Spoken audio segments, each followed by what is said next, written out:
been thinking a lot overnight about the people who we saw yesterday who stood in the void. And three of the people we saw testify yesterday were Republicans. These are examples of Republicans who stood in the void. Do you think it's an example of the fact that you can stand up to Donald Trump and live to talk about it? You just have to make a courageous choice. Absolutely, Zerlina. We've seen, for the most part, incumbents winning their races who were not necessarily Trump's choice, whether it be Kemp in Georgia. There's a few other races, Idaho. There are other places you can go against Donald Trump and still win if you have a record and you want to prove something. And I just like to say to all those Republicans out there who are maybe rethinking things, it is never too late to do the right thing. And that's what's necessary.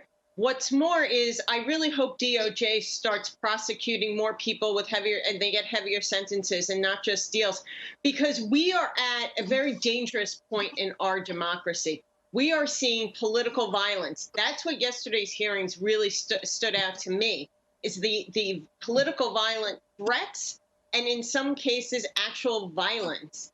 And that really scares me because I think it's going to get worse for 2022 and especially 2024. It's definitely been normalized throughout the Donald Trump era. Glenn, in terms of the legal piece of this, Schiff also said it's not up to the committee whether to pursue criminal actions. That's the DOJ's territory. But they've laid out a lot of evidence that point to crimes. We've talked about this all before on the show. What are some of your top takeaways from hearing number 4 in terms of how this new evidence fits into the larger conspiracy that we've been learning out through the course of these hearings? You know, we get conspiratorial act after conspiratorial act, right? There's incriminating evidence on top of incriminating evidence. In this latest hearing, yes, we saw Donald Trump and his little henchman, Rudy Giuliani, solicit election fraud of Arizona House Speaker Rusty Bowers, solicit election fraud on an audio recorded call of Secretary of State Brad Raffensperger. So I want to say it's more of the same, not to suggest that we shouldn't be impressed and stunned, infuriated at the crimes of Donald Trump, Rudy Giuliani, and John Eastman. But there was something that felt distinctly different to me, and that was the attack on an election worker, right? Shaye Moss and her mom and her grandmother, an attack by the President of the United States and his corrupt attorney. And, you know, just as sure as he deployed the Proud Boys and others on January 6th, he deployed his base, his hateful supporters on election workers in Georgia to get after them by telling lies that they were stuffing ballot boxes when they weren't.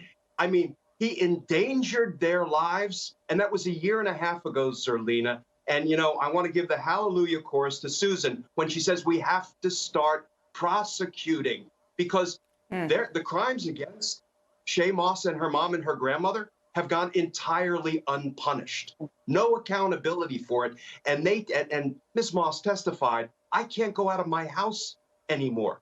My mother, I can't go to the grocery store with my mother. That's courtesy of Donald Trump's crimes, born of his determination to unconstitutionally retain power. That's a stain not only on the presidency, it's a stain on our law enforcement authorities who have not yet acted to deal with the victimization of those election workers.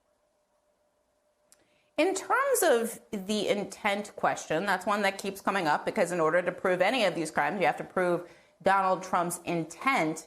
Do you think the committee has basically just answered that question, like put that to bed in terms of whether or not, well, Donald Trump really believed he won, so all of these actions can be explained away because he truly believed he actually won? Do you think they've presented enough evidence, Glenn, so far just to put that to bed in terms of Donald Trump's intent?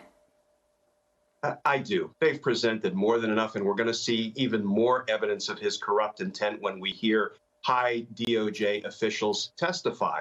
But, you know, it is no defense to say, well, I thought I won, therefore I incited an insurrection. I thought I won, therefore I obstructed an official congressional proceeding. I mean, those are not defenses to the crime, even in the first instance. But we're about to hear from DOJ officials who will say, you know, we kind of told Donald Trump he lost, and he said, I don't care. I don't care if there was no fraud. Just say there was and leave the rest to me and my allies in Congress. That's conclusive proof of his criminal intent. So, you know, I just don't think there's any question of the quality or quantity of evidence that can be used to prove Donald Trump's crimes. It's just a matter of getting an indictment and getting in front of 12 people in a jury box. Important context there. Susan, one of the things we're thinking about politically is who's watching the hearings. A new political poll highlighted the partisan breakdown of viewers. 25% of viewers that are Republicans are tuning in to watch, compared to 56% of Democrats who are tuning in to watch. What do you think the significance is of that? Is that important as we go through these hearings? And we don't yet know how many hearings there are going to be. That's another piece of news after yesterday.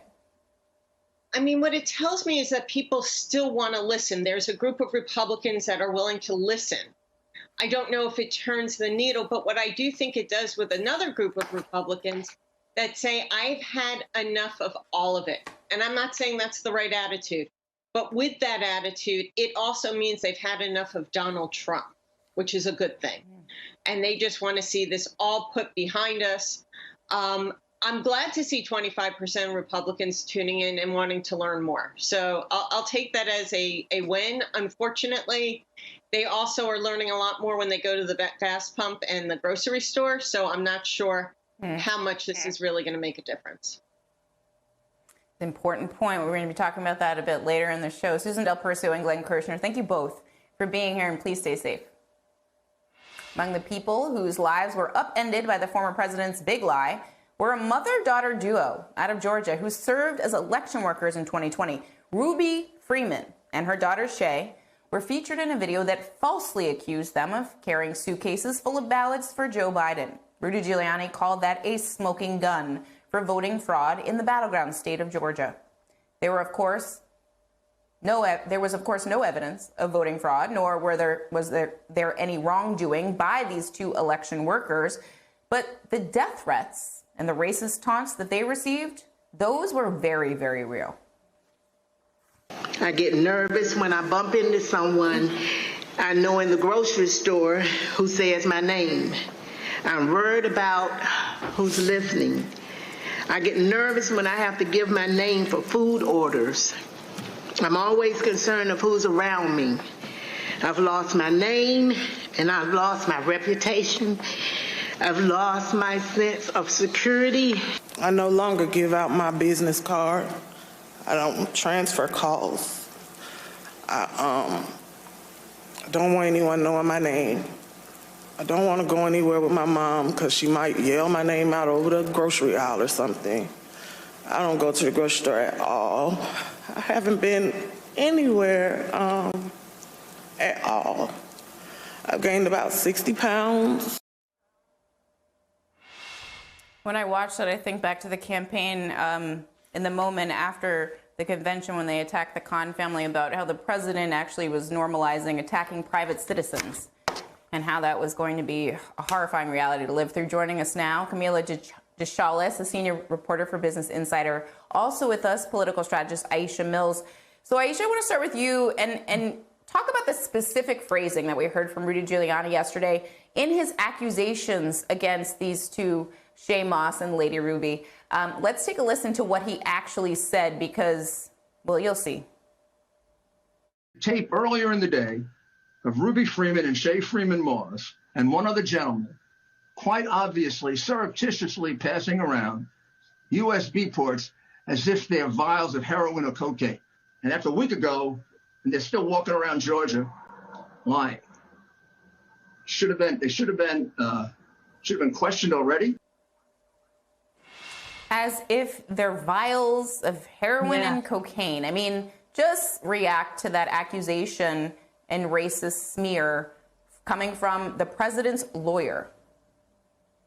First of all, the president's lawyer is telling bold-faced lies without any evidence. So the smear campaign of just looking at these women and assuming what they're doing, right? Making up completely wild accusations is in of itself improper and just, should be dealt with. Of course, he should be sued. I know there's a lot of lawsuits happening right now for defamation and other things against all these people that made up these lies about these poor women who are just poll workers. But yes, Zerlina, the racial connotation here, the idea that just because they're black, they're drug dealers, right? The only analogy that he could come up with is that they're out here passing, coke vials, crack vials, heroin vials, whatever that might be. It tells you the premise of how the Republican Party generally, how Donald Trump and his minions see Americans, poll workers.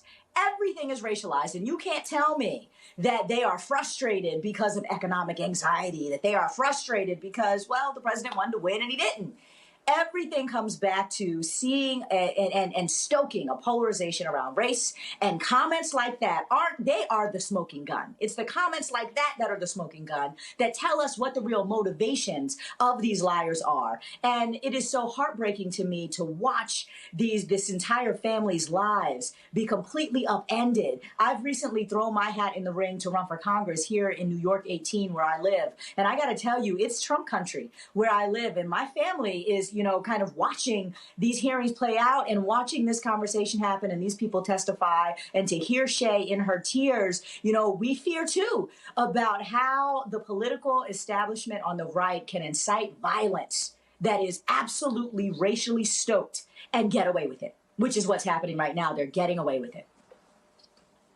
Camila, speak to the politics of some of this, because in the first segment, we were talking about these Republican elected officials on the state level who similarly received threats because of these attacks coming from Trump and his allies. But I feel like watching ordinary people that are not elected into any position of public office, they are volunteers, they're working on elections in some instances. They're people who are engaging as citizens, but they're also just regular folks. I mean, speak to why you think it was so emotional to watch compared to some of the other testimony we've seen. A lot of this hearing really gave a humanizing element to the kind and the types of harassment that election workers and state officials experienced because Trump kept peddling these unsubstantiated claims of voter fraud, despite not having evidence of that. And so what you really heard during these testimonies, these are people that do not have protections, that are vulnerable, that when Trump was peddling these claims, that they were automatically targeted. You heard Shay Moss talking about how her grandmother, people were forcing themselves in her home. She's 70 years old, and they were trying to make a citizen's arrest. And so it really just shows that, again, this committee is just really trying to illustrate that this is not just some small lie that Trump told. This had very serious consequences. It put people's lives in danger. And especially you had some lawmakers sitting on this committee that had experience when Trump tried to threaten them. Mm-hmm. But the difference is they had security and these election workers don't. Some really small detail that was highlighted during the hearing that a lot of people missed was Shay Moss was asked about Fulton County election workers and how many of them have actually returned back to their jobs. And she said none. She was forced to quit her job just because of all the threats she received. So that's very telling about just the state of play about election workers in general and how they face so many serious threats that they just ultimately say enough is enough. Yeah, who wants to put up with that just to do your job? No one.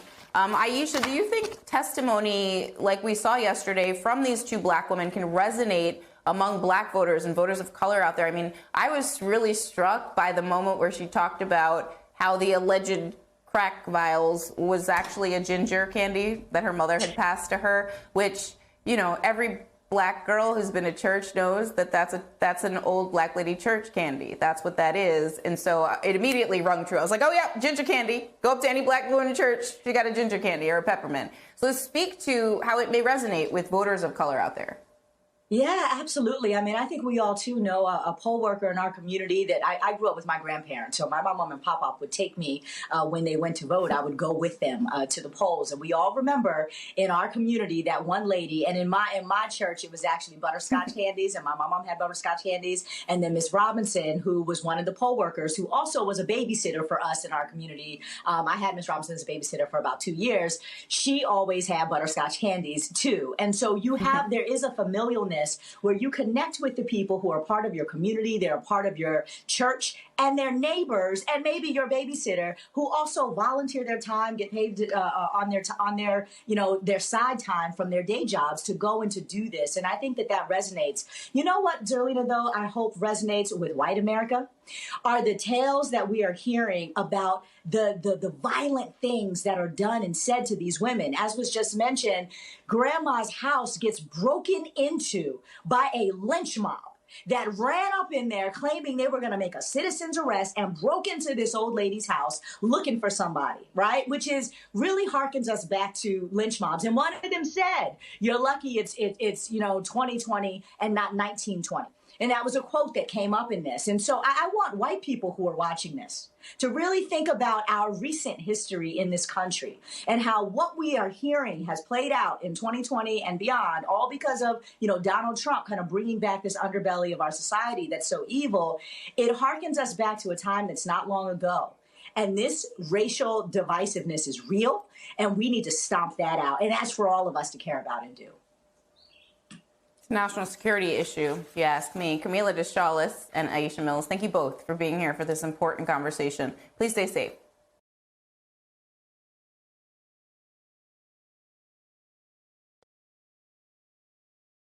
Hi, I'm Zerlina Maxwell. Thanks for checking out our channel on YouTube.